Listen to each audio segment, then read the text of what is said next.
I'm Leo Sidran with The Art of the Story. If you were buying records in the 1990s and actually reading the liner notes, there was a name you started seeing over and over again: Bob Power. A Tribe Called Quest, The Roots, D'Angelo, Erykah Badu, De La Soul, Common, Michelle Indigiocello.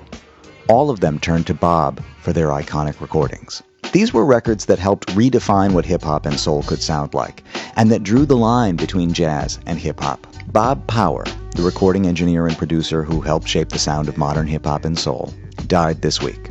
When I visited him in his Manhattan studio a few years ago for the Third Story podcast, I asked him what he thought his contribution had really been. The sound of what I did and its contribution was that I cared. That might sound modest, but it wasn't. Because when Power started engineering hip-hop sessions in the late 80s, many people in the recording establishment didn't take that music seriously. It wasn't made the way records had traditionally been made. It relied on drum machines and samples, fragments of other records. Some engineers dismissed it outright. Power didn't. He simply approached it like any other music worth making, with attention, curiosity, and respect. I applied the same rules of something sounding really good to hip-hop as I would to any other kind of music. Yeah. And I think a lot of people at that point were just pressing the button saying, I hate this, but, let me get paid. To him, the new music wasn't a problem, it was a puzzle. When I saw the amazing constructions that these people who, quote-unquote, didn't know what they were doing were making, I was like, this stuff's really amazing. What a novel way of conceiving and executing music. And these are some really interesting challenges of making it work in the studio. Power had actually started his career as a musician. He had degrees in classical composition and jazz performance.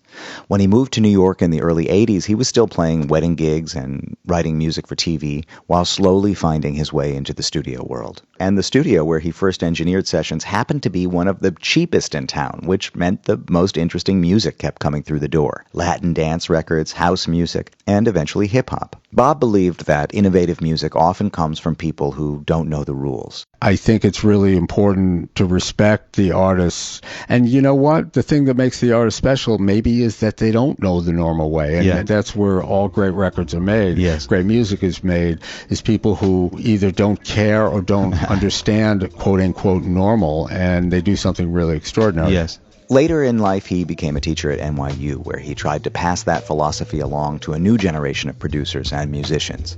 His advice was simple: don't try to do everything. Find the one thing that is uniquely yours. Show the one thing that you do that's yours, totally yours, and no one else could do that way, and then find every way in the world to exploit that, enrich that.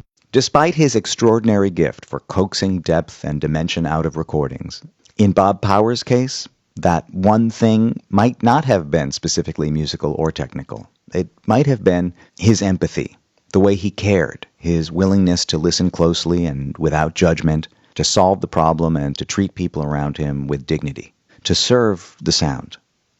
You can hear our full Third Story podcast conversation at WBGO.org. Rest in peace, Bob, and rest in power. I'm Leo Sidran, WBGO News.